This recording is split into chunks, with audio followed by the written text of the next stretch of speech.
Associated Press reports carrying the news of Mary White's death declared that it came from the result of a fall from a horse. How she would have hooted at that. She never fell from a horse in her life. Horses have fallen on her and with her. I'm always trying to hold them in my lap, she used to say. But she was proud of few things, and one of them was that she could ride anything that had 4 legs and hair. The last hour of her life was typical of its happiness. She came home from a day's work at school, topped off by a hard grind with the copy on the high school annual, and felt that a ride would refresh her. She climbed into her khakis, chattering to her mother about the work she was doing, and hurried to get her horse and be out on the dirt roads for the country air and the radiant green fields of spring. As she rode through the town on an easy gallop, she kept waving at passers-by. She knew everyone in town. For a decade, the little figure in the long pigtail and the red hair ribbon had been familiar on the streets of Emporia, and she got in the way of speaking to those who nodded at her. Mary! Mary!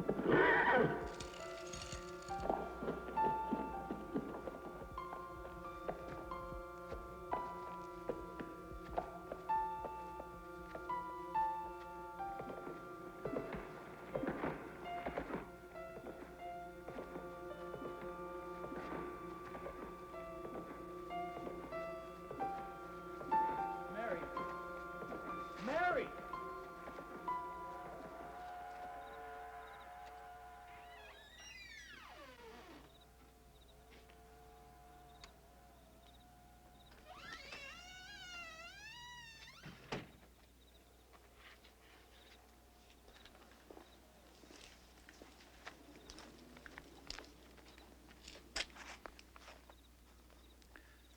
I know there's no way to accept the death of a beloved child,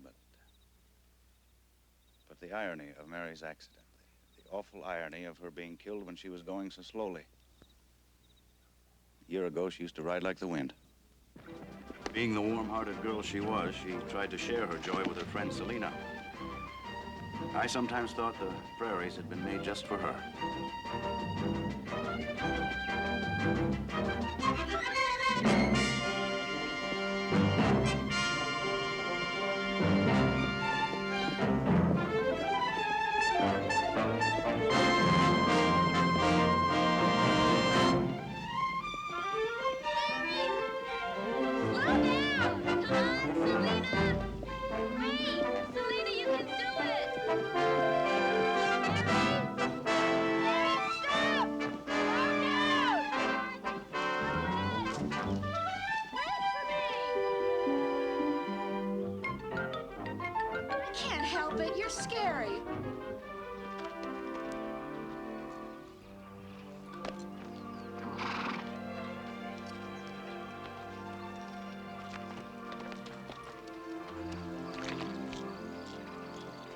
Riding with you anymore.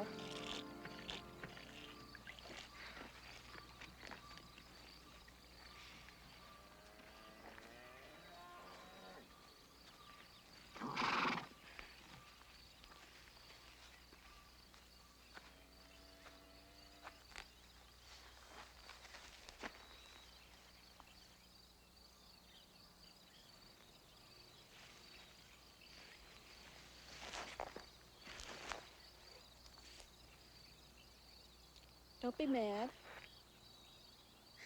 I'm just not as brave as you. That's silly. You're braver. It takes more courage to do what you're afraid of than to do what you enjoy. I never thought of it that way.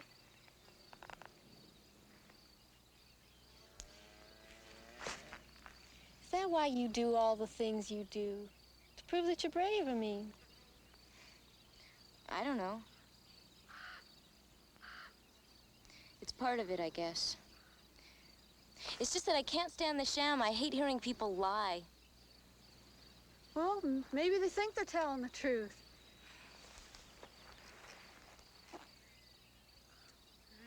It's like there's something inside of me that wants to change things, fix things, so that when I die, people will know I was here. They will. You're William Allen White's daughter. That's what makes it so hard.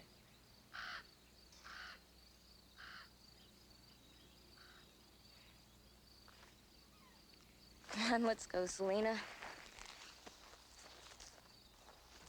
I got an idea, come on.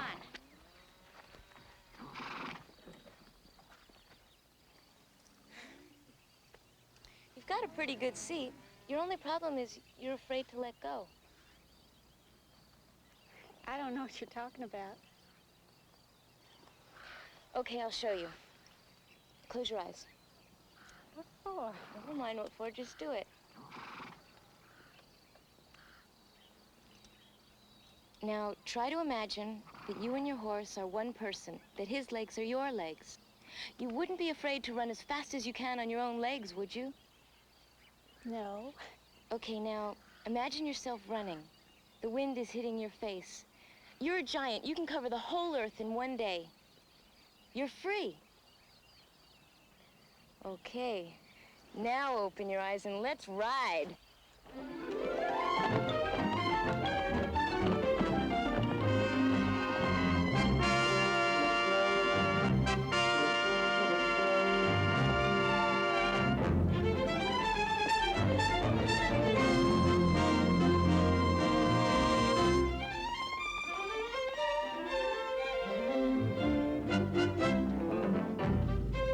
Take it easy. Now I want you to watch it. Now squeeze with your knees, not with the stirrups. Good. Come on. Okay. Now let's ride.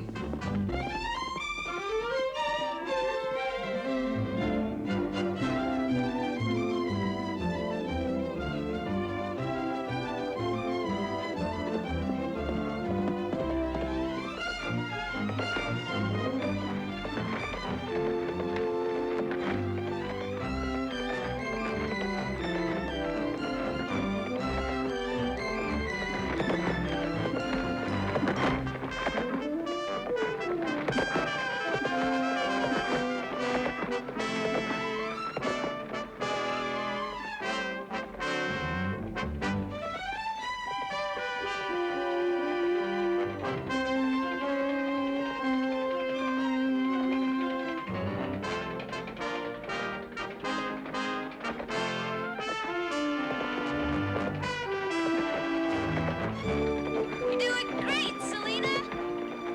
Barrie, you are crazy.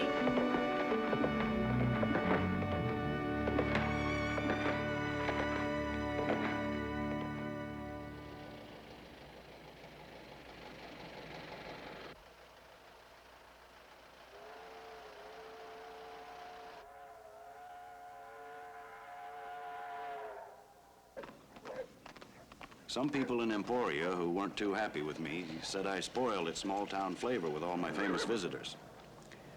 But they still enjoyed it when Teddy Roosevelt and Calvin Coolidge came to call.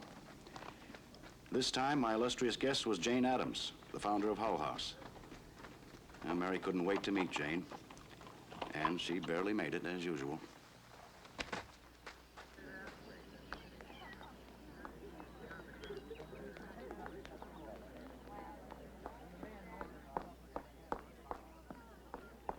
See, I'm early. You certainly don't expect to meet Miss Addams looking like that, do you? Well, why not? Of all the people in the world, Jane Addams is the last person to care about clothes, isn't that right? Well, if she doesn't, I do. Here she comes. Here she comes. Yes.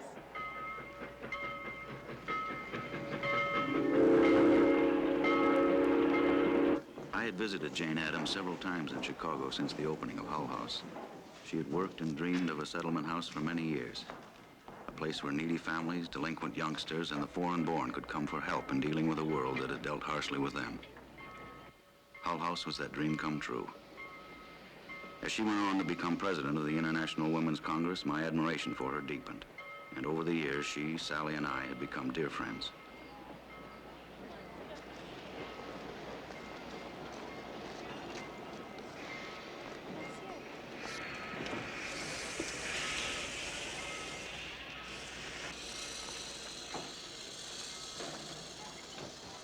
I don't see her. There she is. Jane! How do you do it? You don't look a day older. I swear you look just as young as you did when you opened Hull House. Oh, Will, I've never known you to lie, and don't start now. It's you who never looks a day older. It's wonderful to see you. And we look several days older. Oh, Jane, this is our daughter, Mary. You know, Will, she does look like Peter Pan. I've been looking forward to meeting you and your brother. Bill's away at Harvard. If you'll please excuse me, I just thought of something I have to do right away. I'll see you all at home. Mary? Did I say something wrong? No, it's nothing. Don't worry about Well, it. shall we go? Did you have a nice trip, Jay? I knew Mary didn't like Jane Addams saying she looked like Peter Pan, and it was my fault. I was the one who always talked about my daughter that way, and Mary always resented it. Like all children, she felt she was grown up by the time she could walk. You see, Jane, that's why I particularly wanted you to come to Emporia now.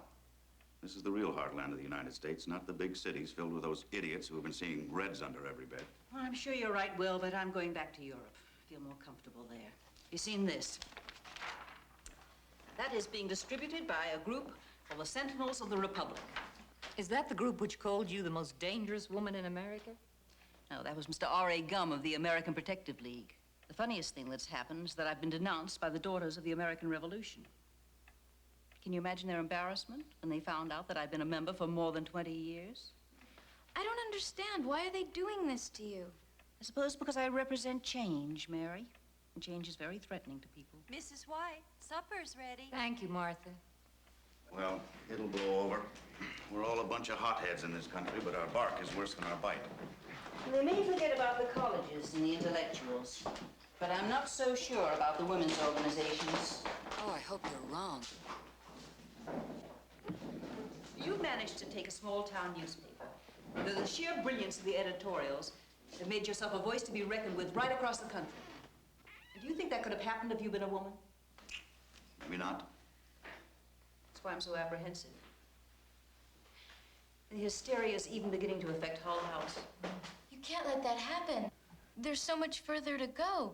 There's the double standard, the terrible clothes women have to wear, the way smart women like you are attacked. If you let them run you out of the country... Mary, please. Miss Addams has come here for a moment of peace. That's all right. You're quite right, Mary. It's just that when you fought so many battles, you tire temporarily. But you'll be back.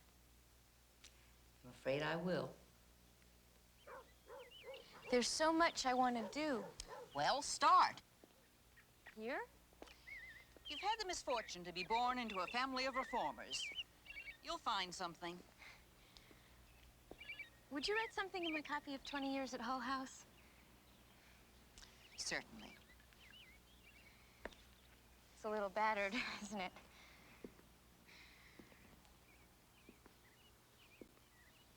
There you are.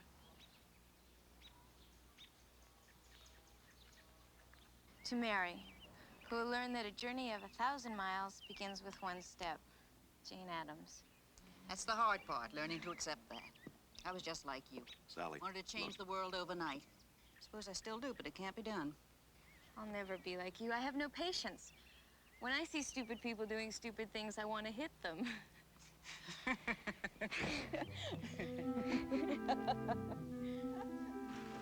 Jane Addams represented Mary's humanitarian side. But no matter how concerned she was for others, she never stopped being a happy, friendly schoolgirl, sharing her car. I guess I did do a lot of protesting about the benefits of walking. But I did it mainly to escape her offers to drive me in that car. Her car was her social life. She never had a party in all her nearly 17 years, wouldn't have one. But she never drove a block in her life that she didn't begin to fill the car with pickups. Everybody rode with Mary White. She liked nothing better than to fill the car with long-legged high school boys and an occasional girl and parade the town. She never had a date or went to a dance, except once with her brother Bill. And the boy proposition didn't interest her. Yet. But young people gave her great pleasure.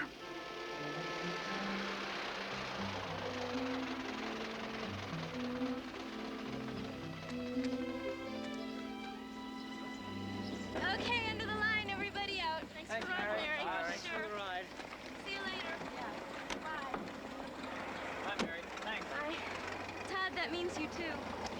on moving until you tell me if you go to the spring dance with me. Suit yourself. Don't tell me he's at it again. Doesn't that dope ever learn?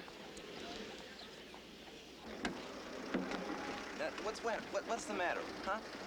I bet I could ask any other girl in this town and she'd jump at the chance. That's exactly what's the matter. Well, since when is it bad to be popular? Why is it so important, then, that I say yes? I can think of 10 other girls that would be walking on clouds if you asked them. I'm not even your type. Well, you're different.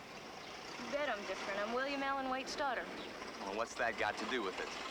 Isn't he the local celebrity? Don't I walk in his reflected glory? Well, that's not the reason. Oh, well, is it my beautiful golden curls? Forget it. Just forget I even asked you, huh?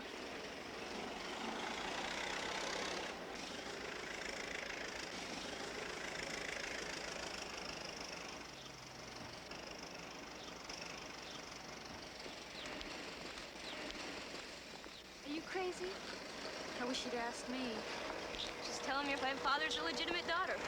You better not talk like that in front of my mother. She says you're a bad influence on me and Dad. Then don't ride with me. I didn't say it. My mother did.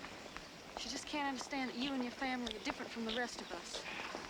For once, I agree with your mother. You really can't tell the White family from the rest of the lunatics around here. I'd like to believe you, Mary, but you don't act like everybody else. Everybody else wouldn't turn down a bid to the prom by Todd Turner.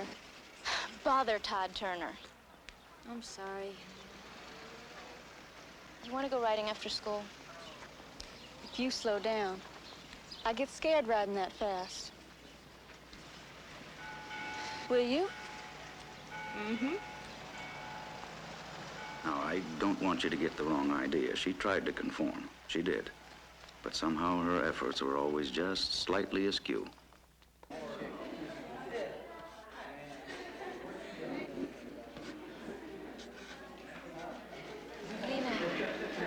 Selena.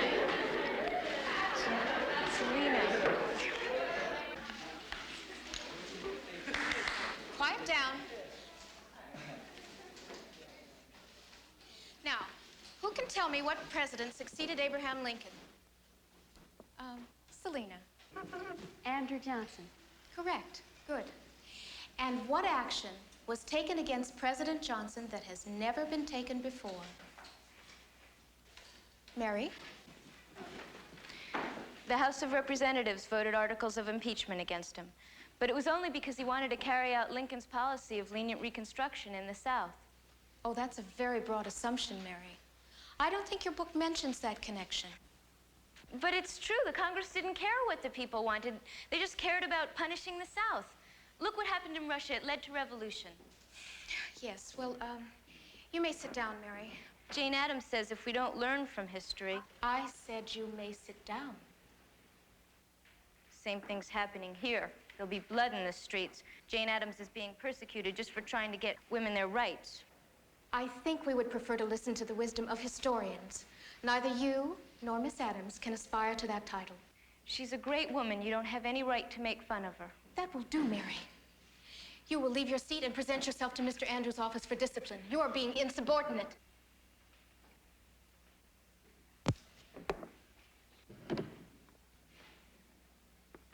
Why don't you pick up Jane Addams on the way? Maybe the two of you can burn down the school. Quiet! Quiet! It was only in that last year that Mary had begun to express herself with her pen. She discovered a talent for pen and ink drawing. And one of her proudest moments was when some of her sketches of school life were accepted for the annual. I know I was prejudiced, but I believe she had talent.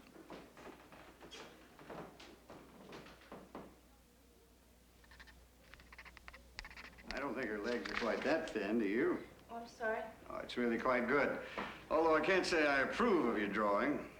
If your pictures are a liable clue, I'd say you and Miss Peabody have had a run-in.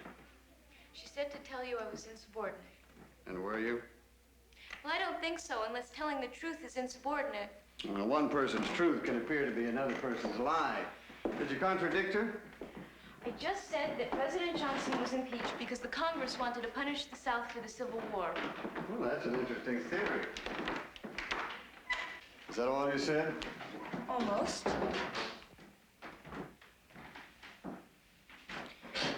just said that any unresponsive government would be responsible for blood running in the streets. And how did you conclude that? Doesn't sound like your father. I wasn't quoting my father. I wasn't quoting anybody. Well, I'd be interested in how life in Emporia could have led you to such a dire conclusion.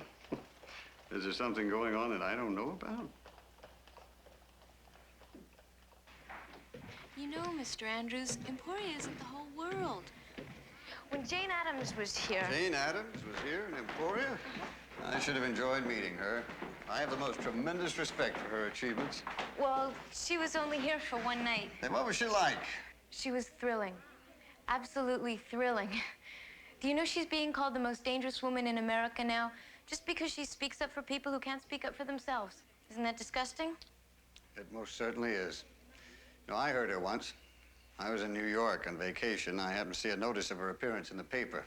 When she stood on that stage and described the working conditions for men and women who had come here from Europe full of hope, only to end up slaving in sweatshops, trying to make enough to pay the rent on tenement flats full of roaches. She took the audience with her. I was quite carried away. As a matter of fact,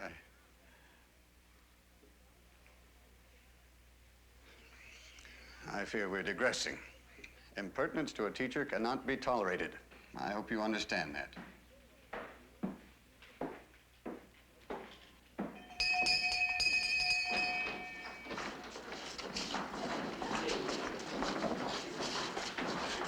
Mary, was he very mad? No. Is he gonna call you father?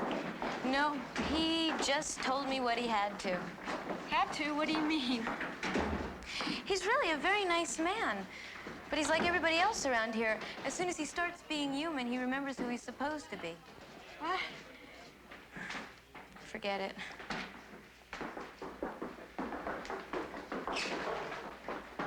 Hi, Ellie. Mary, can I talk to you for a minute? Sure. After you loaned me 20 years at Hull House, I kept trying to imagine what Jane Addams was really like. I even read the book 10 or 12 times just trying to picture her. Is she beautiful? Yeah, she's really beautiful. Inside, I mean. She wrote an inscription in my book. I'll show it to you if you like. Okay. She's the most exciting woman. She's brave. She's really brave. What are you two girls doing? You know you're not allowed to be in the hall after the bell. Where are you going? Come on, we have to go to class. Oh, you go. I've had enough for one day. You mean you're just gonna walk out? This is a public school. That means it belongs to the people. Well, it doesn't. I can't speak the truth here. We can't even have a conversation when we want to. I know. I really wanted to talk to you, but I'll get in trouble if I stay.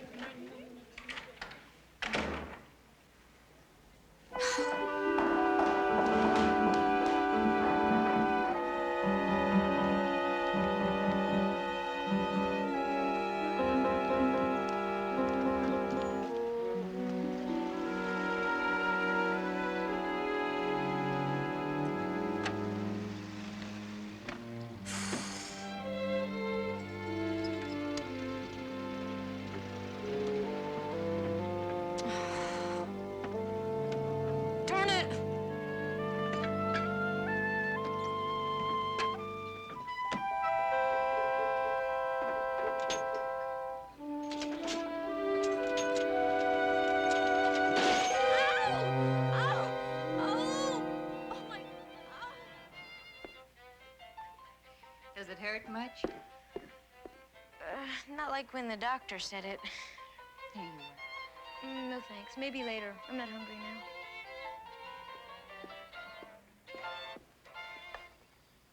Oh, don't put another record on just yet, Will. I think we should talk. All right. Floor is yours. Mary, I hope you'll understand what I'm going to say. I've thought about it for a long time, and I realized today I just couldn't let it go on any longer. Something has to be done about your accidents. Now, Sally, come on, let's not get carried away. Practically no one goes through childhood without breaking something. I had 2 broken legs before I was 12. You never told me that. How'd you get them? I don't want to talk about your father. I want to talk about you. I'm frightened, Mary. Every time you go out on that horse of yours, I worry until you get back. You ride too fast. That's silly. I got hurt today just standing still. No, Mary, you got hurt because you were cranking the car too fast. Now, I've heard your brother warn you about that very thing. But, Mother, please, I'm sorry, Mary, but I know what I'm talking about. And I propose to do something about it.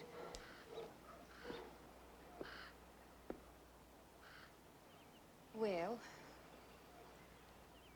I think we should sell Ginger and get Mary a slower mount until she proves that she's responsible enough to take care of herself properly. And as for the car... No, you can't do that. That's not fair. Yes, we can, Mary. If you behave like a child, dear, you will be treated like a child. By the same token, if you behave like an adult, you have every right to expect us to treat you as an adult.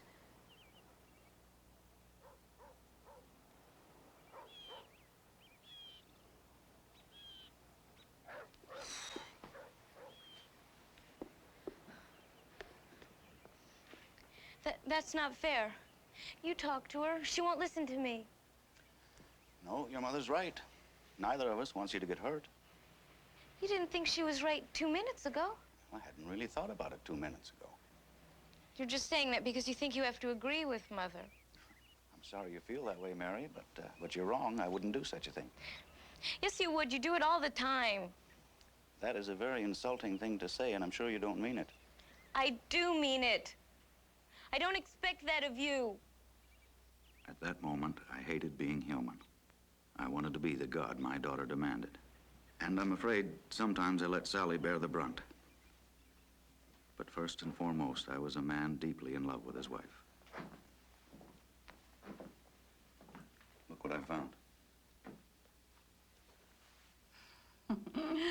Ballade in blue china. Do you remember the day you gave that to me? 4 months from the day we were married.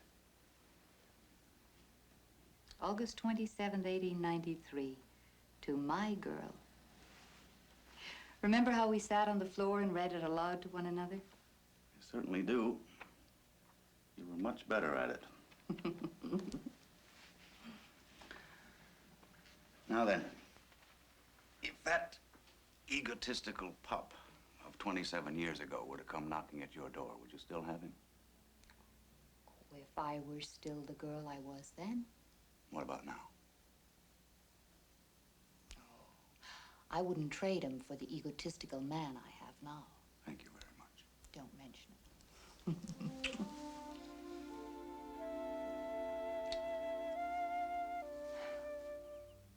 Mary always looked up to her brother Bill, and she really brightened up when he unexpectedly came home from Harvard one day.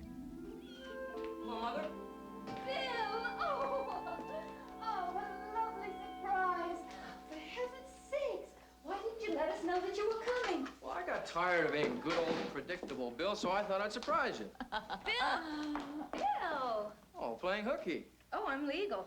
What happened to you? I'll tell you later. What's your excuse? Oh, well, I got lucky on my midterm schedule. I took 3 in a row.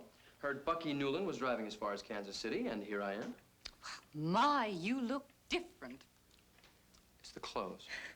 Well, you wouldn't want me dressing like a hick and disgracing the family name, would you? And this may come as a shock to you, Mayor, but when you get to college, you're going to have to give up wearing your uniform. Then I'm not going. Says you. You'll probably be the first one to go boy crazy and start dressing like a fashion model. Well, I only hope I live to see that day. Then you'll have to live to be 100. Youth, youth. What are you reading here? 20 years at Hull House? Are you trying to memorize this book? Oh, Mary, not again. When I loaned it to Ellie Rogers, she read it 12 times. She told me. I'm just looking through it to see if I missed anything. Who's Ellie Rogers? Nobody you'd remember. What does that mean? She's colored. Now I know I'm home. Mrs. White, the Iceman would like a word with you. Oh, and I'd like several with him. Now you two behave while I'm gone. Don't worry, we'll behave. Well, now that women have the vote, I take it this year's project is bigotry. Just because you're a college man doesn't mean you have to talk down to me. This town is filled with self-satisfied bigots. Mayor, don't be so hard on Emporia. It's the same everywhere else.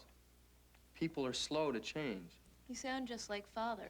He always looks at the other side, unless it's mine. Look, just wait until you go away to school. Then you'll have some perspective. On what? Well, on Father, on this town, on the crazy life this family leads. Like we're really not small-town people. That's right. It's one of Father's fantasies. He's just plain Will White, editor of a small-town newspaper, so naturally his children are just small-town children. I mean, after all, doesn't every small-town kid come home from school to find Teddy Roosevelt stopping in for dinner? Or Jane Addams waiting to autograph a book for her. And of course, everybody goes to Europe and has a father who was there when they signed the Treaty of Versailles. Of course. At least he doesn't insist you're Peter Pan.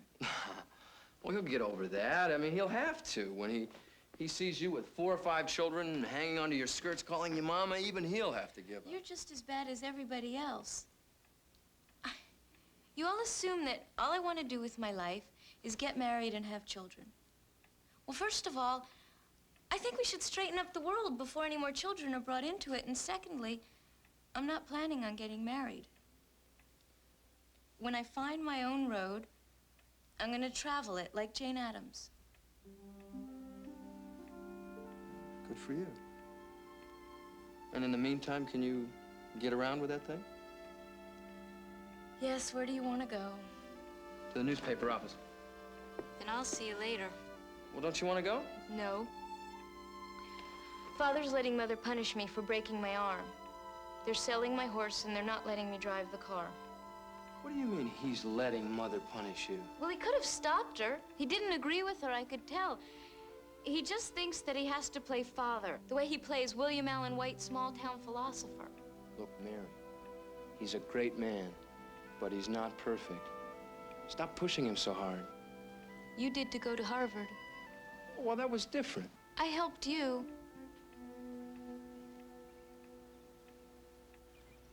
Those two. They fought like all brothers and sisters, but when one of them decided to take on the parents, the other instantly joined forces. I have to admit that what Bill said that night, a year and a half before he enrolled in Harvard, was a bit of a shock. And that's why I don't want to go back to Kansas University. I know it was your school, Father, but did you know they only have 2 books in my whole fraternity house? Tarzan of the Apes and a very well-worn copy of Kraft Ebing. The guy who owns Tarzan is trying to trade it off for a pony translation of Hannibal in the Alps. But I want to go where people talk things over. And Harvard's the place for that. Aren't you proud of him, Father? Harvard's much harder than KU.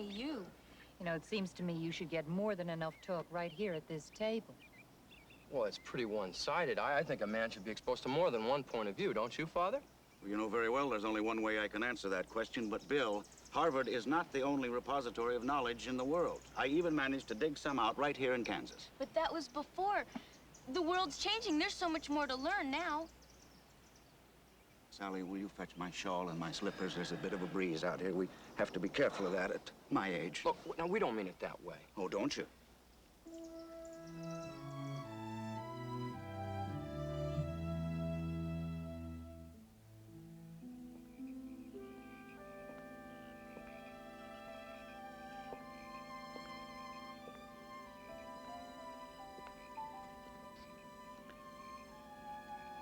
Sometimes watching a child grow up fills a man with pride. And there are other times when it can be quite painful. I found that out for the first time when the author J.M. Barrie visited us.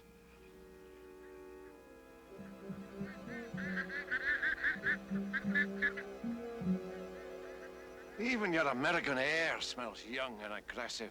It's very stimulating. Well, I suppose it's all in what you get used to. I was never so stimulated in my life as when Mrs. White and I visited you in London. It was partly you, of course, but the rest was the air, full of history. Oh, good. Let's put the plates down right here, Bill, please. I hope everyone's hungry. It looks like Martha thought she was cooking for an army. Mary, food's ready. Food's ready. Will? You've done such marvelous work, but of all your plays, I like Peter Pan the best. Doesn't she remind you of Peter? A bit. I must say I'm surprised at your preference. I wrote Peter Pan for children, you know. Ah, but there's so much more in it. The wonderful knowledge that a world full of people who never grow up would be a world full of innocence and joy. Well, I'm immensely flattered. I didn't know all that was there. But if it is, it's purely an accident. I don't subscribe to that sentiment, really. No, I'm more inclined to believe that most of the troubles in the world can relate squarely at the feet of people who never grow up. I quite agree. I think you're pulling my leg. No, indeed I'm not. No, I'm not a romantic at all. I simply use a romantic style to express my feelings. Of all your plays, my favorite play is What Every Woman Knows. Indeed. I would have thought it was a bit sophisticated for you. Don't underestimate her, Sir James. Lately, she's been telling me which books she thinks I'll understand. Only after she consults with me. So I take it you don't share your father's enthusiasm for Peter Pan. It's a lovely play for children. There, you see what I mean? I can just hear Peter saying that. He always took himself so seriously. So does Charles Evans Hughes. No politics here. Now, Bill. Do I detect a mutiny in the ranks? I wouldn't call it mutiny, maybe just a touch of insubordination. Aye, quite right, too. Every young man is duty-bound to disagree with his father. You see, I'm a realist at heart. Truth is what is. I can't believe you mean that. Truth is what should be. See what I mean? That's why he thinks I'm Peter Pan, because he wants me to be. Now, Mary. I think that courage is one of the most heroic of emotions. It takes great courage to think for oneself. I must congratulate you, both of you, on the way you've raised your children. Why, thank you, Sir James. Unfortunately, the results can be painful sometimes. Yes, somehow, a parent always thinks that an independent child will end up agreeing with the very great wisdom of the parent. Well, don't despair, Father. May happen yet. I'll never think truth is what should be. There she was again, my Mary, the realist.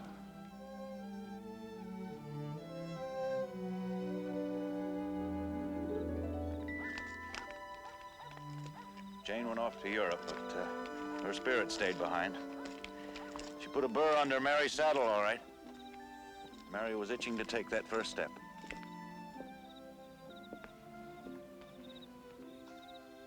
And she did. And she took it right here with the pastor, John Rice. He never knew what hit him.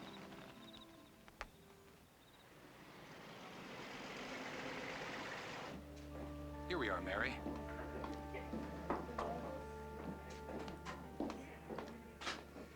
Ladies, Mary has decided to switch from our missionary group to your committee this year.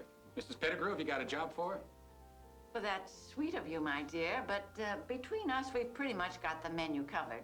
The old people out at the home like their Christmas dinner to be the same every year. I don't want to cook. I'm sure you're all much better at that than I am. Well, perhaps you might organize the delivery of the food on Christmas Day. Would you like to do that? Surely. Alone? Well, naturally, we get some strong young men to help you. I'm sure if you're anything like my daughter, you'd like that. Yeah. Why don't we all go? Well, that's hardly necessary. There won't be that much to carry. No. Why don't we all go? Why doesn't each person on this committee take the food she's made and stay and eat Christmas dinner with the people at the home? Well, It isn't done that way. Now, if you'd like to Well, deliver... just because it hasn't been done doesn't mean it can't. It's nice of all of you to do that cooking, but it's so cold, impersonal. I'll bet the people at the home would like to see you as well as your baskets of food. It's unchristian. The day William Allen White shows up at the county home, I'll be there, too. Now, ladies, Mary just isn't familiar with our procedures. Really?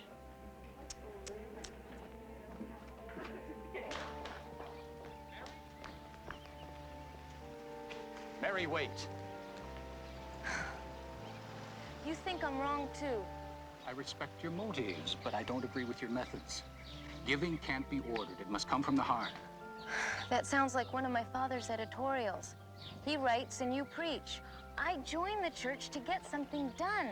Now, the Women's Committee is getting something done. Now, the fact that they're not doing it the way you would like them to doesn't make their contribution less.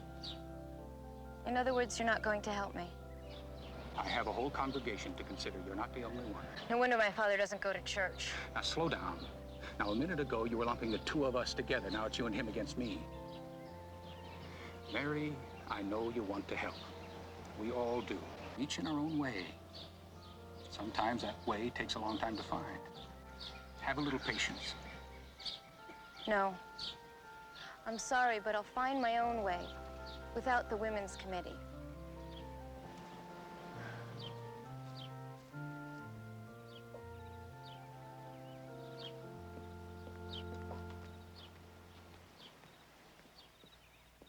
You're thinking she was a pretty fresh kid, aren't you? Well, she was. But it came out of a real love for people who never seemed to get a break. I can remember feeling pretty much the same way at her age, and I wouldn't be a bit surprised if you did, too. I guess the Lord had it figured out pretty well. If kids knew how tough it is to change the smallest thing, they'd never have the heart to think they could change the world. She really upset the pastor, though.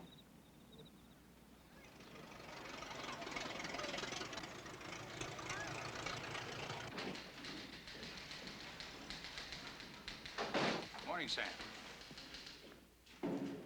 Morning, Al.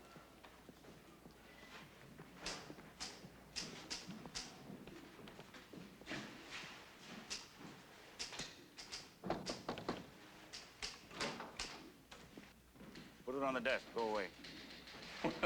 That's not the warmest welcome I've ever had. John, I'm sorry. Come on in. Sit down.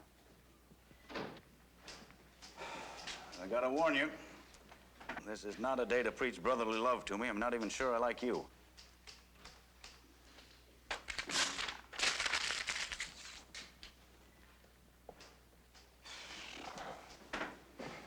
Ever have a day when you'd rather kick your fellow man than help him?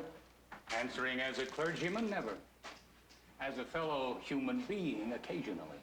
You know, don't you, that Joe Endicott and that ragtag of Ku Klux Klan idiots he consorts with are planning a parade down the main street of town night after next?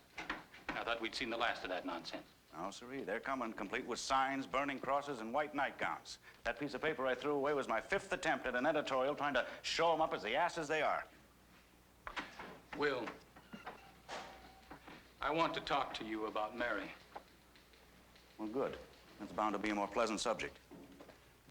Usually I'd agree with you, but not this time. I'm feeling very human about her. As a matter of fact, I'd like to put her across my knee and spank her. Well, John, you better go back to being a clergyman. If you tried to spank her, she'd probably hit you back. I'm serious, Will. I'm very angry with her. Made you feel guilty, didn't she? She told you about it. No, but when she said she was joining the Christmas committee, I figured it was bound to happen sooner or later. I'm glad she's doing it to you for a change. Well, she's got me talking to myself.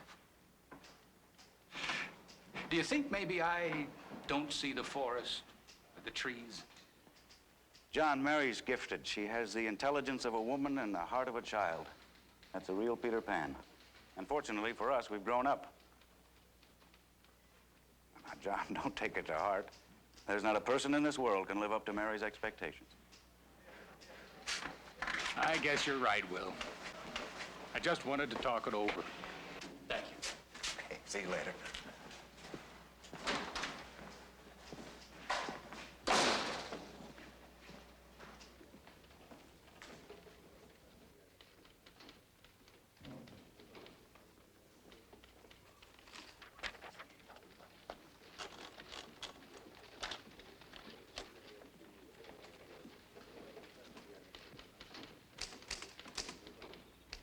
I finally got that Klan editorial written, but it didn't mean much. If Mary had let me in on her plans, I wouldn't have had to bother with it.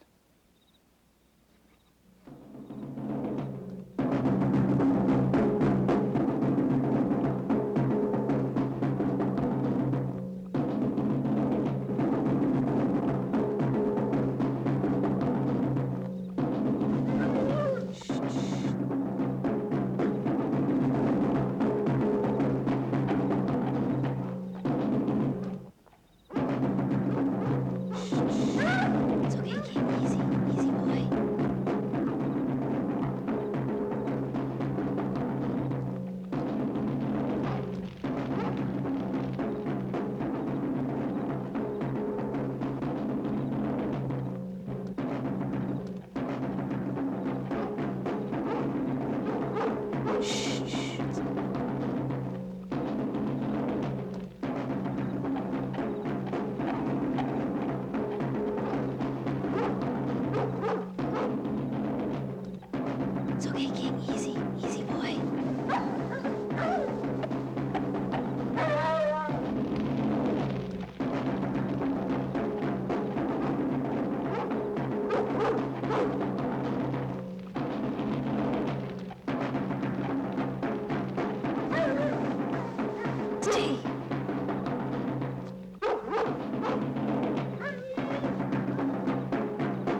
Citizens of Emporia, and by that, I mean the white Christians among you, the day of reckoning is at hand.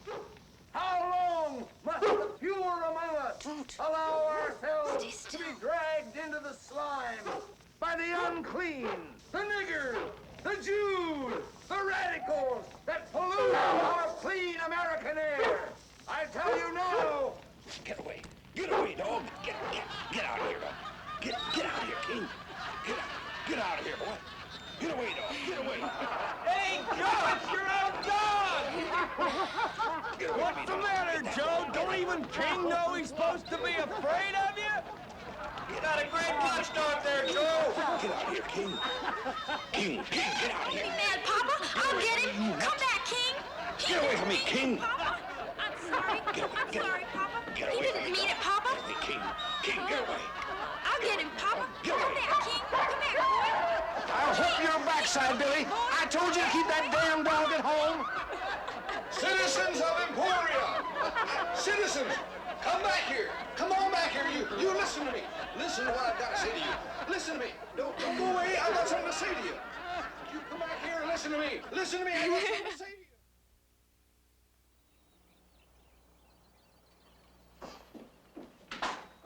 Good morning. Here she comes, the slayer of dragons. Ta-da. Morning. Good morning, Mary. Your father was just giving me an eyewitness report of what happened at the parade last night. Must have been very funny. Why aren't you laughing? It's probably because I'm not a very good reporter. Oh, stop fishing for compliments, Will. Oh, the sage of Emporia would never stoop to such depths. That'll be enough of that. More respect, please. Mary, do you remember the night when you convinced us you were responsible enough to drive the car? It was a pretty good piece of salesmanship, wasn't it?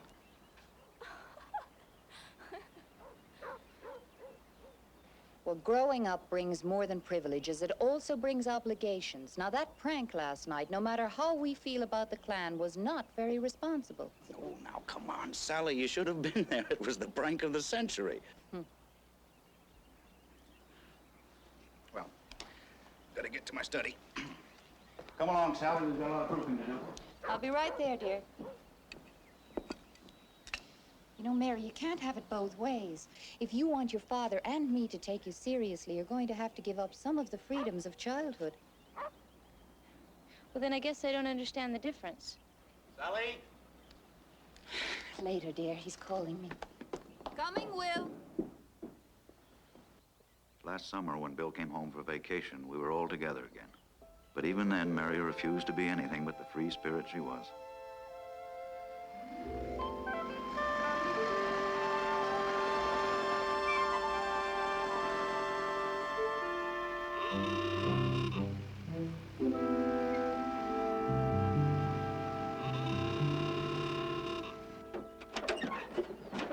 Now, don't forget, she'll try and put you off by being as tomboyish as possible. Just ignore it. I hope you know, I wouldn't do this for anyone else but you. Hey, pal. Here we go.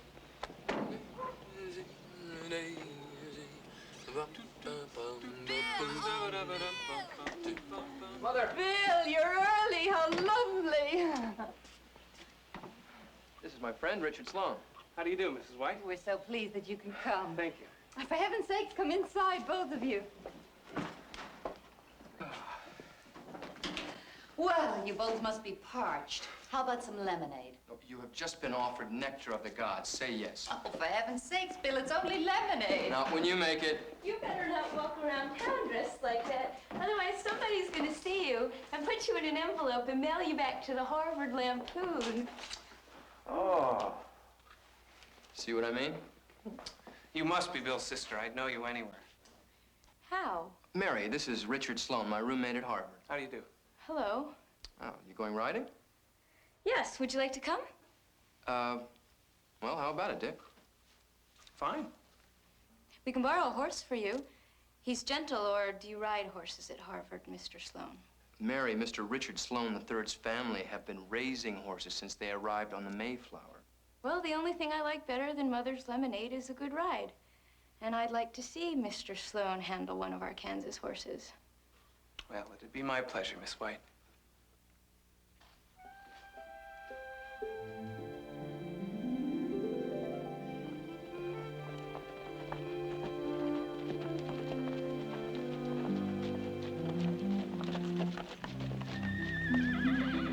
Okay, Mr. Sloan, you know the course. You have to touch base at the amphitheater, down by the river, go through the creek, over to the clump of bushes over there, then through the arbor, and we finish here.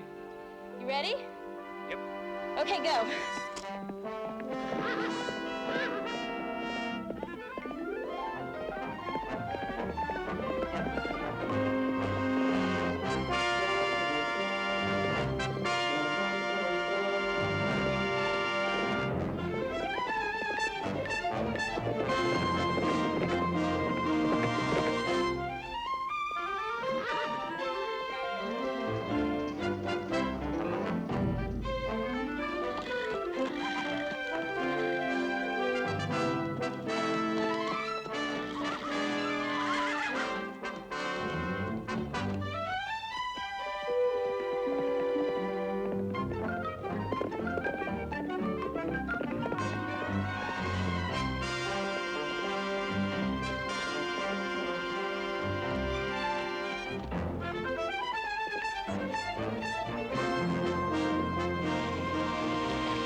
You're crazy. Well, better luck next time, Miss White.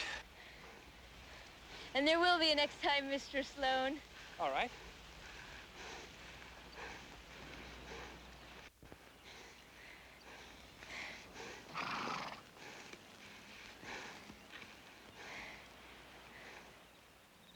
Bill chose his friends very well.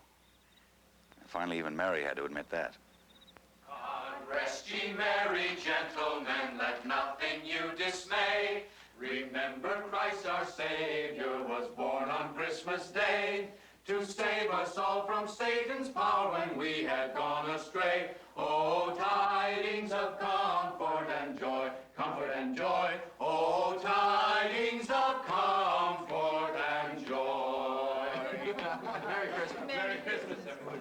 John, Good this job. is for you. Happy Christmas. Merry Christmas, John. Thank you. Merry Christmas. Merry Christmas. Merry Christmas, Thank you, Martha. Thank you, Bill. Huh? Where are you going? Oh, Mary's volunteered to deliver Christmas dinner to the county home. Oh, good. Who's going to help you?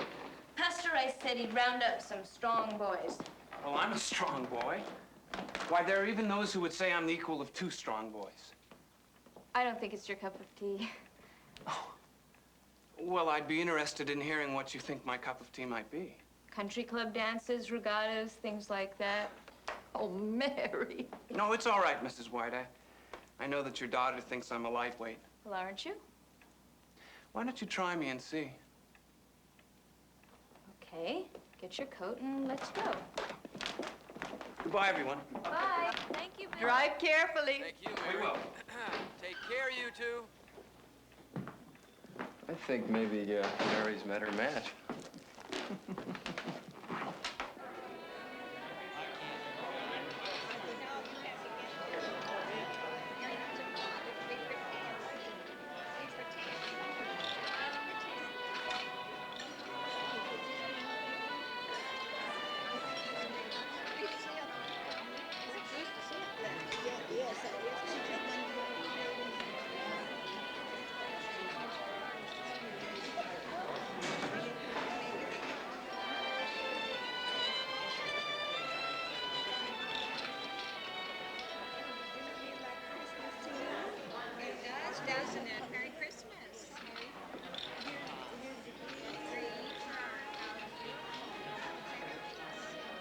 I liked your young man, dear. He has lovely manners. Is he a local boy? I've been out here so long, I've lost touch with the town. He's not my young man. He's a friend of my brother Bill's from Harvard. Oh, I haven't been here that long. The way he's looking at you. How long have you been here? Long enough to learn to mind our own business. Don't mind him. He only talks about once a year, and we're all very grateful. I just read a wonderful book. Would you like to read it? No? How about painting? Have you ever tried watercolors? No? What do you like to do? I like to eat Christmas dinner with company of my own choosing.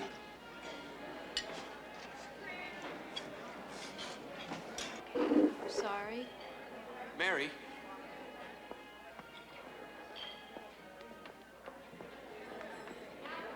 I was only trying to help. And you are helping, dear. Don't let a crotchety old man spoil your day. Everyone else is having a wonderful time.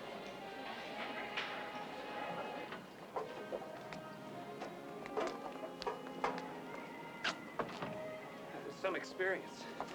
You should be very proud of yourself. Come on now. You're not gonna let that old buzzard get to you, are you? He was right. What do you mean? I waltzed in there like the Queen of England, scattering largesse to the peasants. I invaded his privacy. Mary, you can't bleed for the whole world. He was just one of the people who doesn't want you to try. Wasn't it awful? Do you know what I wanted to do? I wanted to hit him. I know. When you came back with more stuffing, I was afraid you might pour it on his head. Mary, if it's all right with Bill and your parents, I'd like to come back here for spring vacation. How would you feel about that? I think it's wonderful. Bill's very fond of you. Well, what about you? Are you ready to stop calling me Richard Sloane III? I'm ready for that, but You're not ready to say, please come back, Richard, because I want you to? is it important that I do? It is, to me. Okay. Please come back, Richard. Because I want you to.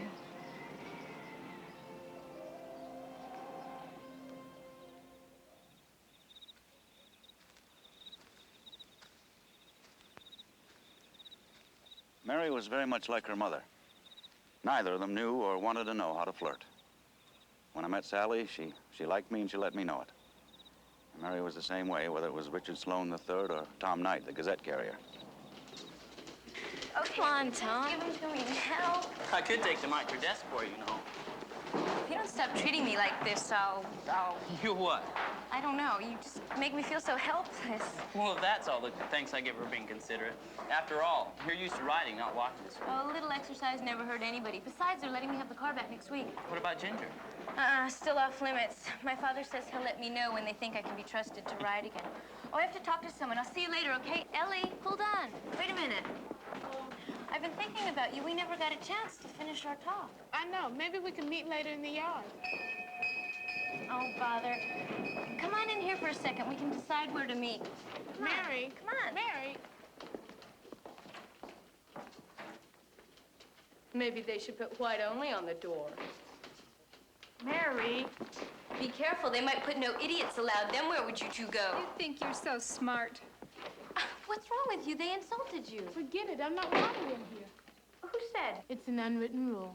I never heard of it. Did you ever see a colored girl in here? I never noticed. They don't pay much attention to things like that. Well, most people do. Mary, I've got to go to class. But, Ellie... We'll talk about it later, okay? And I don't remember a single article or editorial about it. How could you let it go by? Hi, Mary.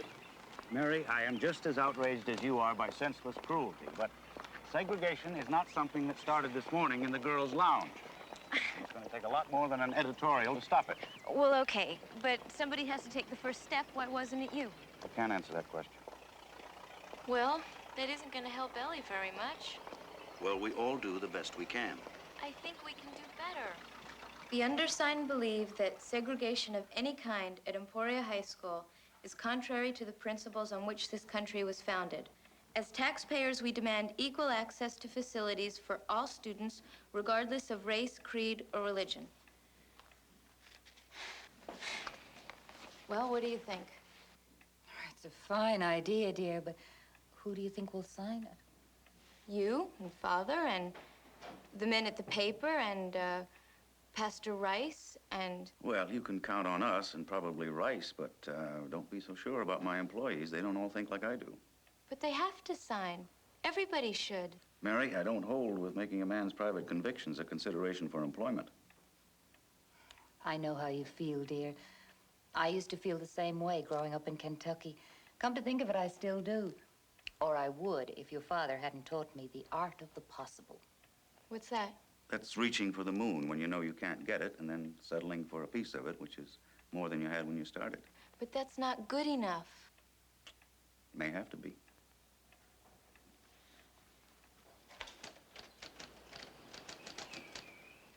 You put me in a very difficult position, Mary. Oh, you know I agree with you, but this sort of decision isn't up to me. It's up to the school board. But you're the principal. And their employee. Well, does that mean that you can't even sign it? It's really watered down, you know. The first petition I drew up asked for complete integration. What made you change your mind? I haven't. Not really, but... Well, Jane Addams talked about a journey of 1,000 miles starting with one step.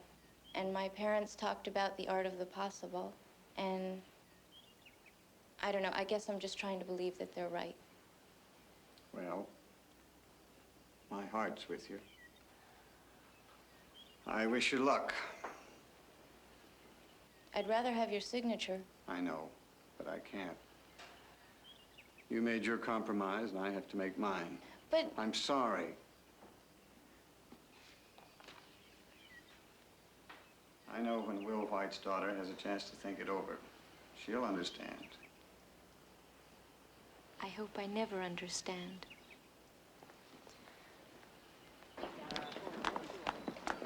Did he sign? No. I knew he wouldn't. Maybe we should forget the whole thing. No! Give it to me. I'll take it on my paper route. Maybe I can get some signatures. That's a good idea.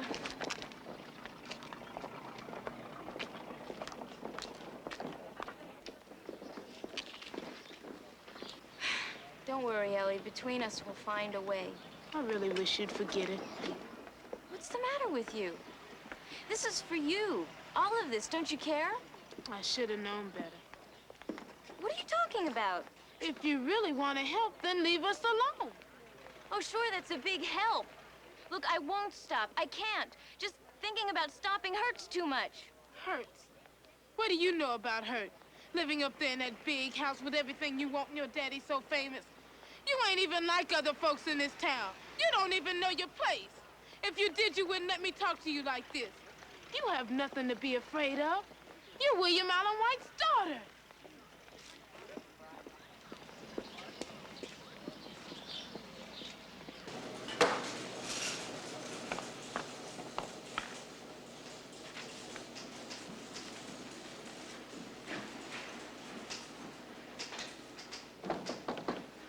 Jim, take that up to Wally. Let him have a look at it, will you?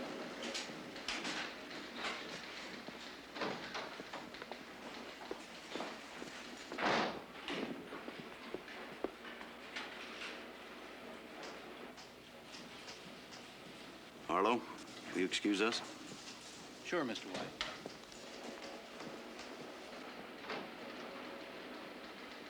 I hate this town. I hate everybody in it. I have days like that myself. Don't make jokes. I'm serious. I know you are. Well, I'm serious, too, when I feel like that. Will you stop patronizing me? What do you know about how I feel? Why don't you tell me? You've built a wall around us in this town. Nobody even trusts us. Ellie said that I couldn't understand pain because I was William Allen White's daughter. Well, I'm sick and tired of being William Allen White's daughter. I'm me.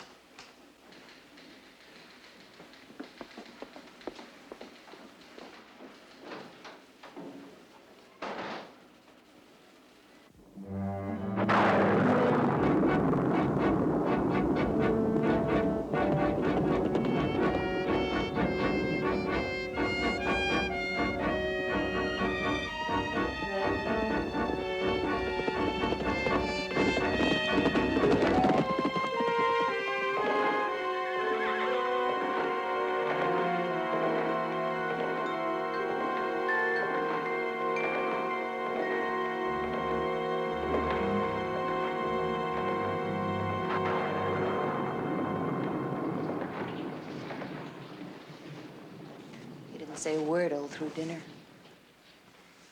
Between your silence and Mary's, I've got heartburn. Take some bicarb. I did. It didn't help. Try hot water. I don't need medical advice, Will. I need to know what this is all about. First, Mary leaves the table without even a word, and she rides off on a horse she's forbidden to ride, and now you sit here like a sphinx. What's going on?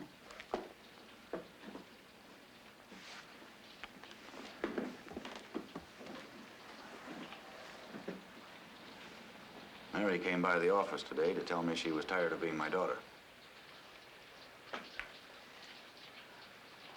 Will, I'm sure she didn't mean that. I think she did.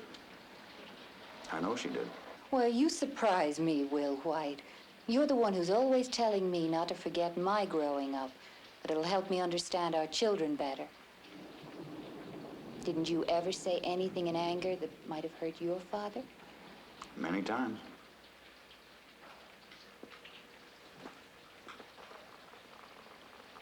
Well, that didn't mean you didn't love him, did it? I'm not talking about love, Sally. I'm talking about like. Mary doesn't like me, and tonight I don't like her. Thank heaven she's back in one piece. Mind if I talk to her alone? Are you sure you want to?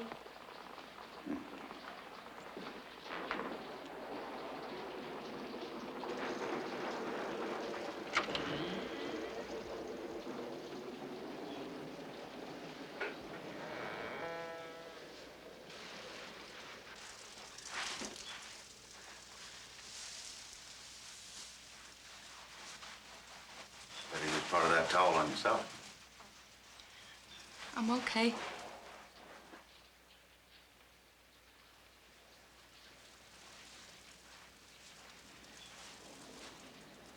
Don't ever run out again like that, Mary. I don't like it. Hear what I said? Yes.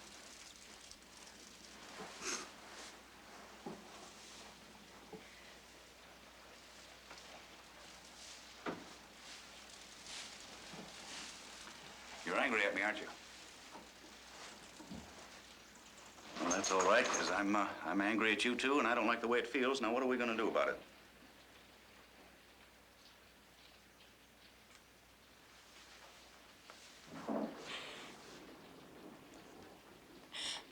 It's just that I can't do anything right.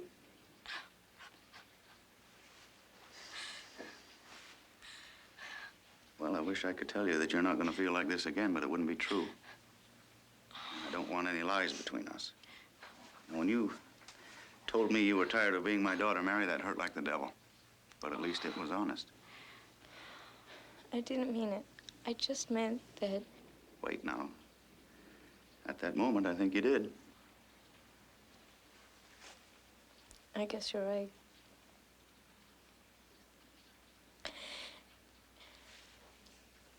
It's just that I can't even remember a time when you and Mother weren't all excited about some cause. I'd hear you down in the living room after I'd gone to bed.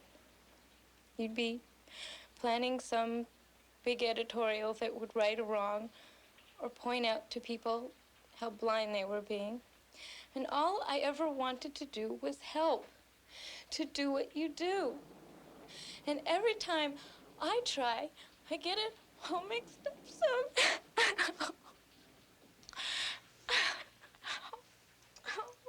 Oh, sweetheart, I'm afraid you're just going to have to settle for being a little less than perfect. I thought that's what you expected of me. Everybody else does. I doubt that. I think the only one expects you to be perfect is you.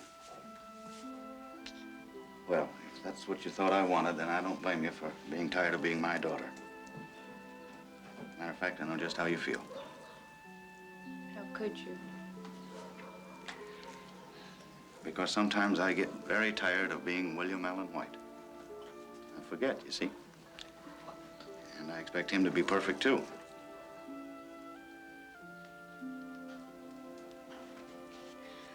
But you were never like me.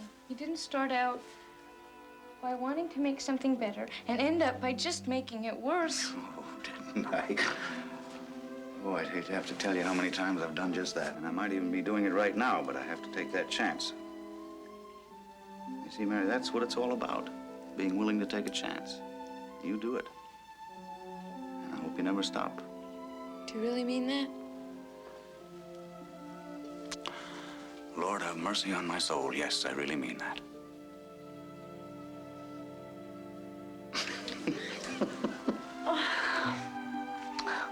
I'd rather be your daughter than the Queen of England. Oh, God, I feel good. Got my Peter Pan back.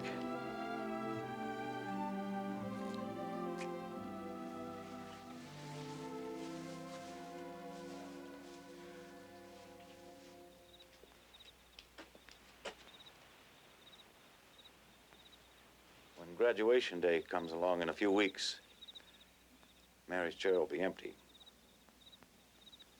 She was all ready, though. She even had her dress.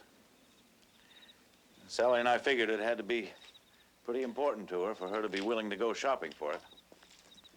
Usually she had to be dragged into a store kicking and screaming.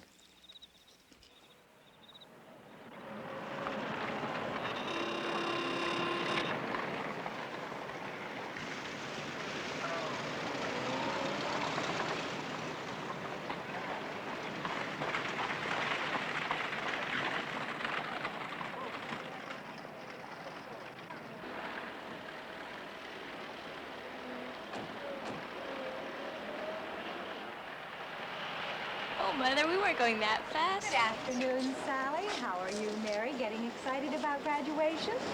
Nervous is more like it. We're just starting to shop for her graduation dress. I bought Jessie's last week. Isn't it a nuisance having to go all the way to Topeka to shop?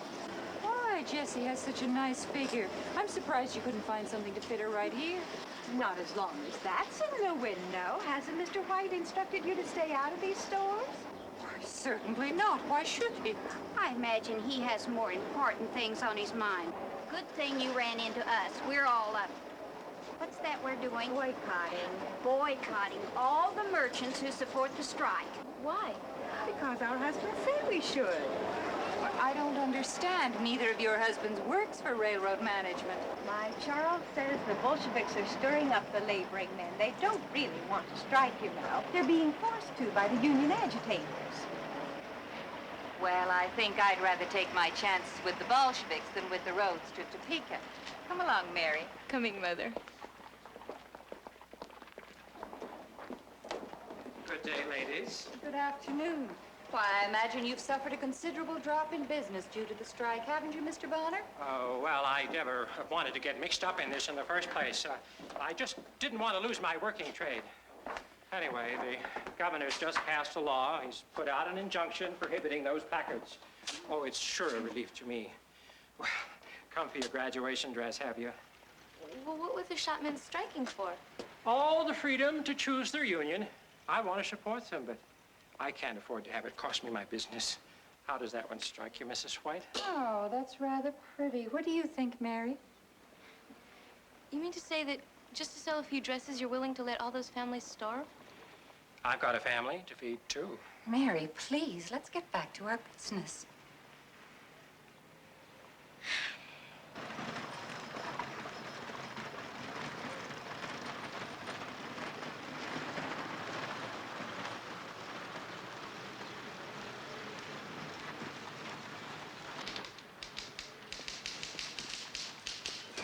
Good afternoon, Miss Butler. Hello, Sarah. Will? Ah, good. You came exactly the right minute. Just getting ready to go home.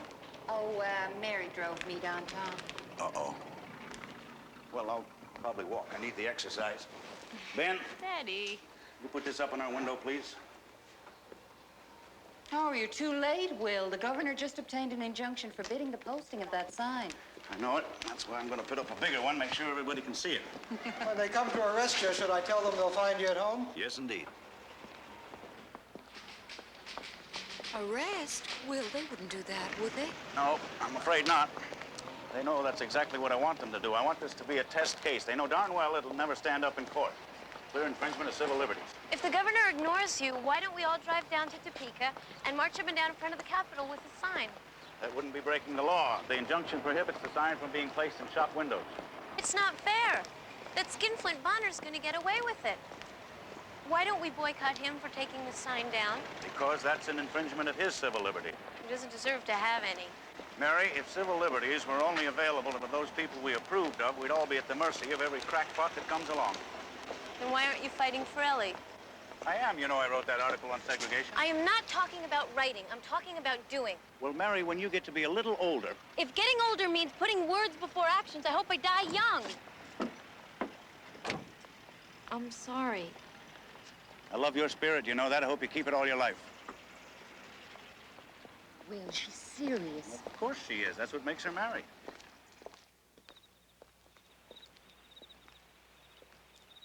I had written a novel called In the Heart of a Fool.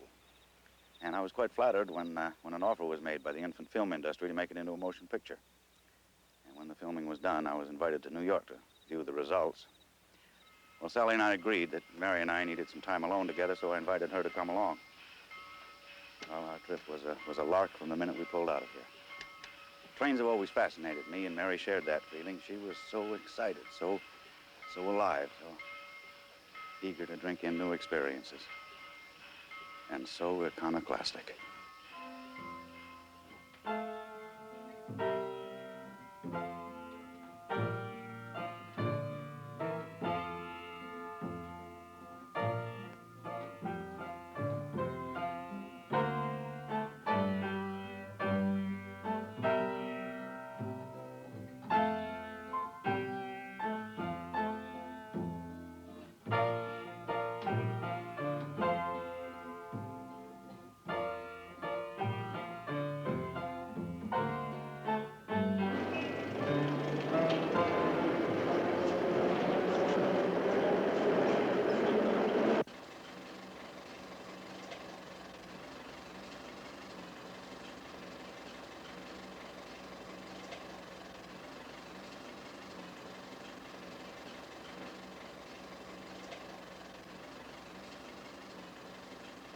You really can't get the full effect without the music. When it shows in the theater, a piano player will be pounding out the stars and stripes forever.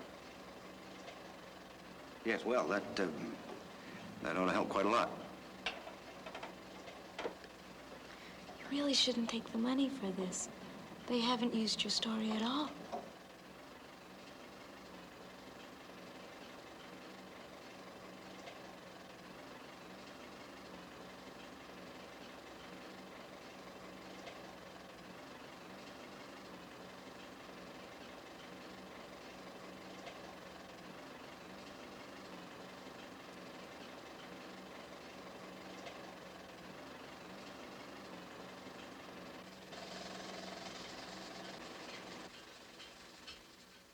Well, what do you think?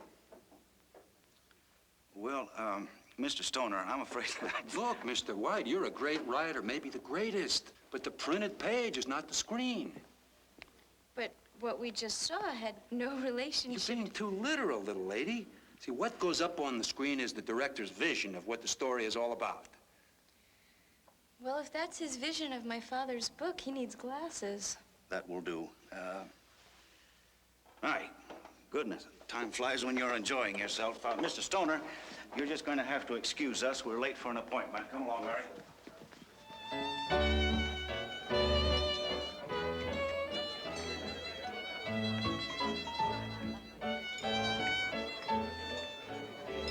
For an appetizer, may I suggest the escargot? No, I don't think so. Oh, I'd love some. The last time you were served escargot, you just stared at them. I was only 10 years old then. One order of escargot. Very good, sir. Thank you. I could have ordered for myself, you know. I'm sorry, would you rather have something else? No.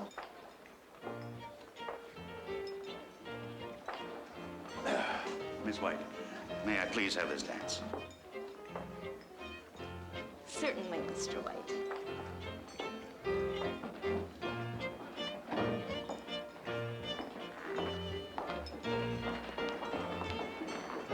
Now, if I step on your foot, you just pinch me. That's what your mother always does.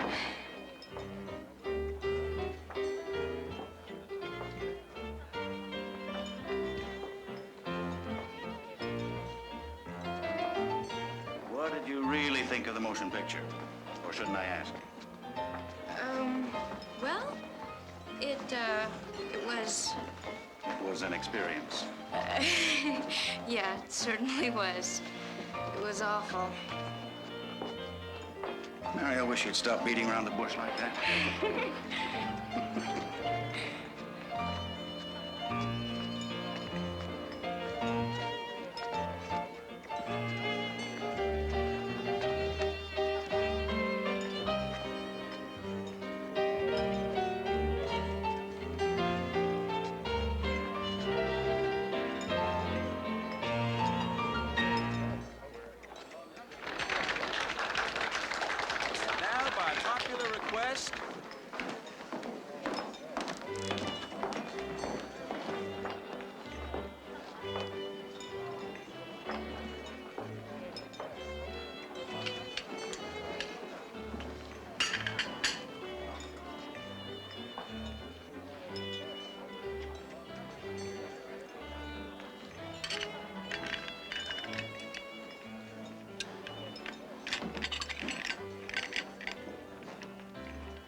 Are they good? Delicious. Well, when you finish those, I can order you some more if you like. Daddy, Yes, Mary? I think you should sue them. The motion picture people. Well, now, wait a minute. I thought they showed great taste. Mr. Stoner called me the greatest writer in the world. And I'm going to put that on my list right under the Sage of Emporia. Have you finished, miss? Yes.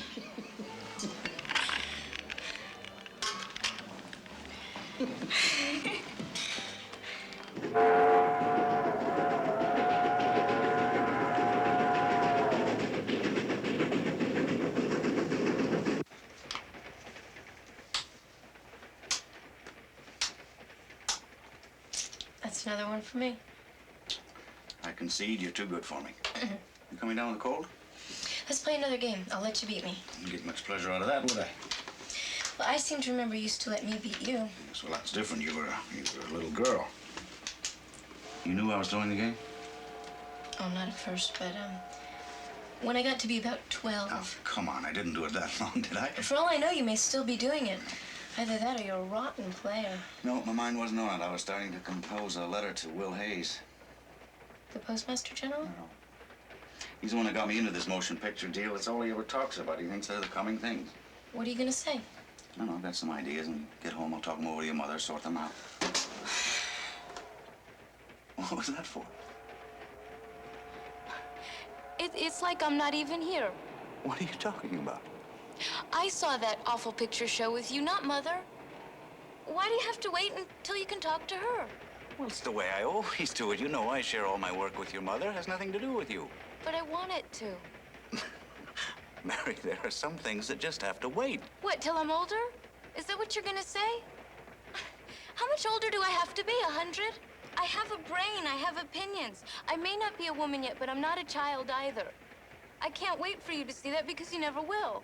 Mary, it just seems that way to you. I remember when I was growing up. When Mother was my age, she was teaching school. You were working at the newspaper. You didn't consider yourself a child then, did you? Mary, your mother was forced to miss her childhood. I don't want you to miss yours. Now, thank goodness you don't have to. Daddy, if that's all you're worried about, please don't. I had a wonderful childhood. The best any girl could ever want. But it's over now. Can't you see that? Can't you look at me for once and really see that?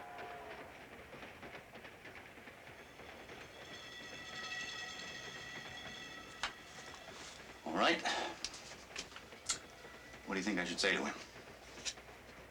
Well, first of all, the audience isn't made up of morons. If people pay to be entertained, they should get what they've paid for. Real entertainment shouldn't glaze your eyes. It should stimulate your mind. Maybe I can rephrase that. What's wrong with it? Nothing. Go on, what else? Tell them that if they think enough of a book to pay good money for it, They should respect the author's thoughts. Writers think up the stories, for heaven's sake. Not only that, how do they know that the audience won't like... Just wait now. Let's go back to your first thought. Don't be so gentlemanly. You said you hated the picture show. Now you're writing that you're disappointed with it. You're right. We'll call a spade and let the devil take the hindmost. Thank you.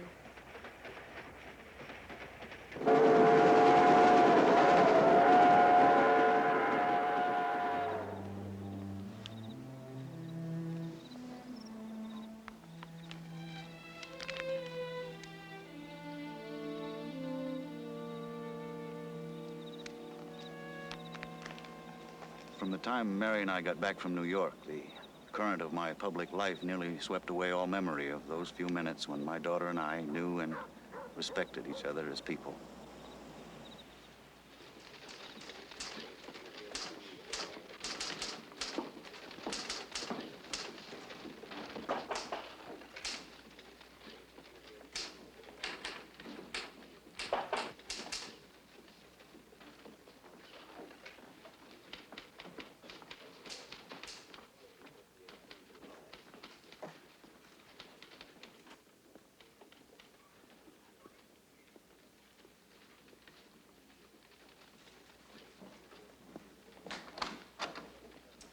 Miss White? You buy me a soda? My pleasure. Get my hat.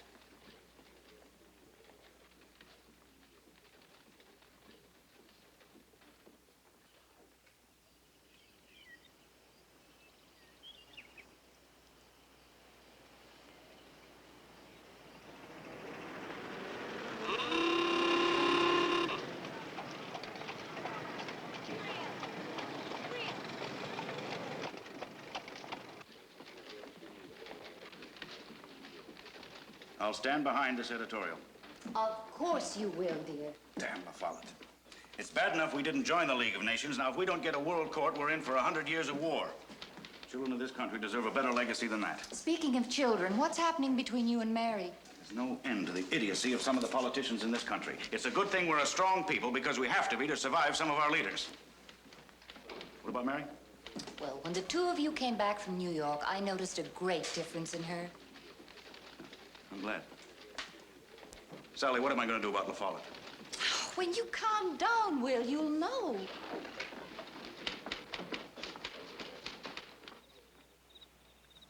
Sally was right, as usual. I decided to go to Washington and debate La Follette. I left on a warm spring day. I wish I were going with you. Not this time. This trip is no place for a lady. I anticipate some strong language. Well, Will, now you're a much more effective speaker when you don't get excited. All right. Mary, where are you going? I forgot something in the car. I've been thinking about her. When I get back, I'm going to try to treat her as if she weren't a child. As a matter of fact, I'm going to get behind that drive of hers to get the lounge for those colored girls. Oh, Will, I'm so glad I'll tell her. No, don't. I don't think words are going to be enough. I'm going to have to prove it. Just to remind you. That is first rate. You have the makings of a fine political cartoonist, Sally. Now, don't you ride Ginger too fast when I'm gone. But what about the... Letting you ride faster again? Well, maybe when I get back, we'll talk about it. No, no, we won't. I just can't stand the strain. Now, every time you ride fast, Mary, I expect to hear that you've been thrown. I've never been thrown from a horse in my life. Oh. It was a close call. I couldn't go anywhere without my talisman, could I? Well, I'm off. Hurry back, will you? I will. Bye. I love you.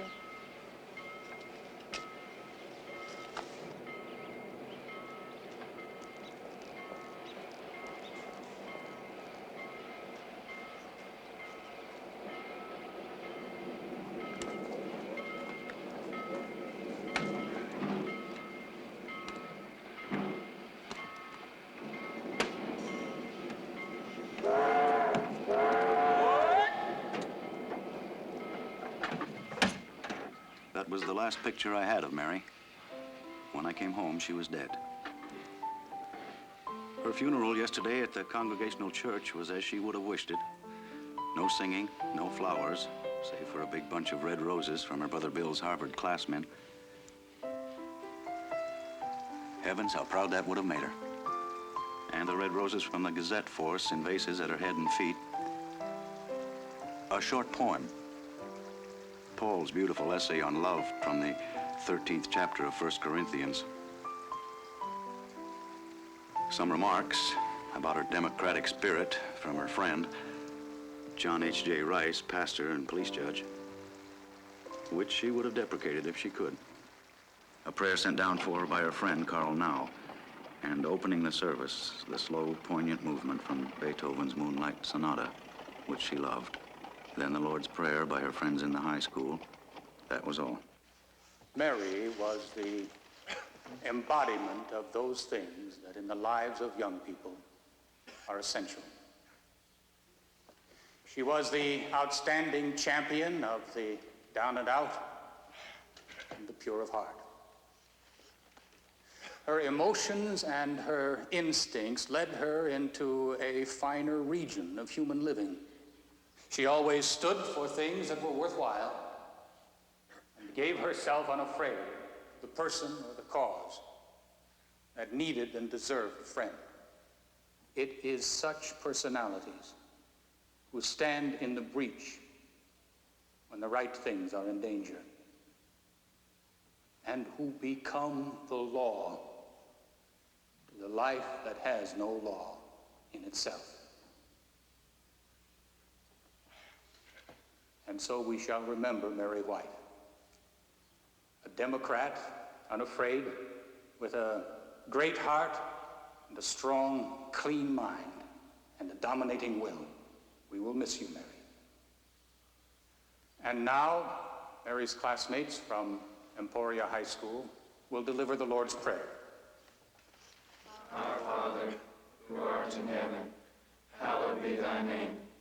Thy kingdom come, thy will be done, on earth as it is in heaven. Give us this day our daily bread, and forgive us our trespasses, as we forgive those who trespass against us. And lead us not into temptation, but deliver us from evil. For thine is the kingdom, and the power, and the glory, forever. Amen.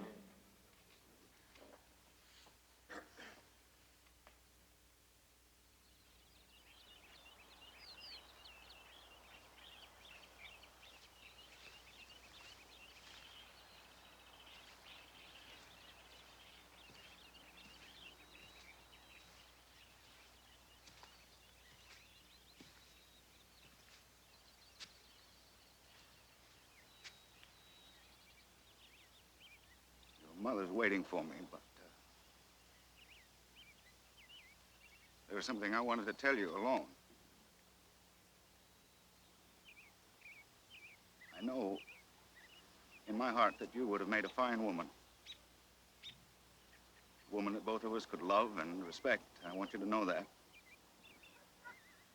But I want you to understand that if I write about you as my Peter Pan, my free spirit that'll never grow up. That's who you were to me. And now that's how you will always be.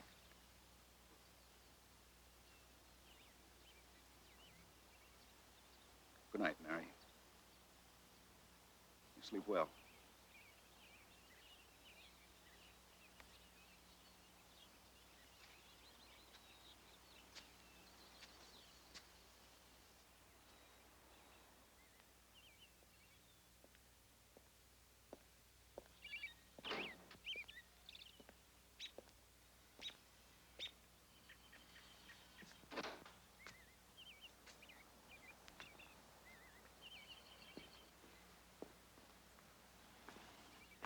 Finished it.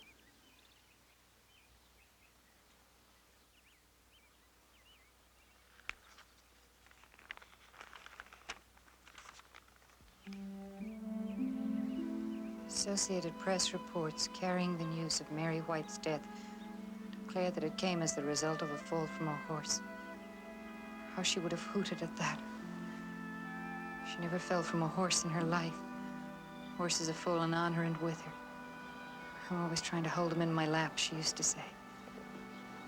But she was proud of few things, and one was that she could ride anything that had 4 legs and hair.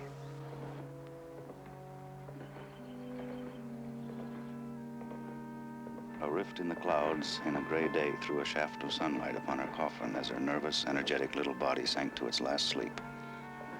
But the soul of her, the glowing, gorgeous, fervent soul of her surely was flaming in eager joy upon some other dawn.